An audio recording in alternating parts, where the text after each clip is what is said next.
July 30, my breakfast for today is avocado. Yan, hinog na siya. Maganda siya na avocado kasi wala siya mga ugat-ugat. Fresh from the garden. Avocado. Maganda daw to avocado sa mga senior citizen. Lalo na pag senior citizen ka na, maganda ang avocado. Lalo na kung may rheuma, arthritis ka, gout. Magandang pagkain ng avocado kasi ito ay tumutulong na yung pamamaga, yung mga muscle pain, yung dahil sa mga uric acid. Pag ito kinain mo kasi, nababawasan uric acid. Mga ganitong kasi pagkain ang dapat kinakain ng mga senior.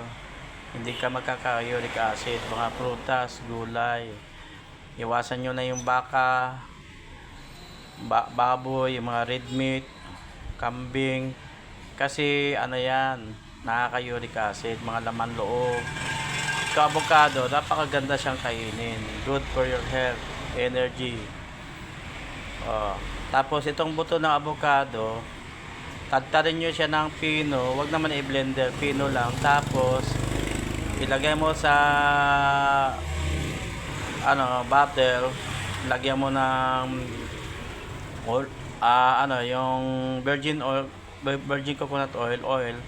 Pwede mo na siya pang haplas para yung mga namamaga ng mga paa mo dahil sa uric acid,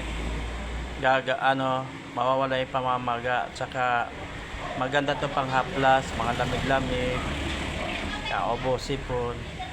Lagyan mo na rin ng konting ipikasin, yan. Tapos buto ng avocado, maganda siya pang na oil para pang massage, pang hilot. Yun lang.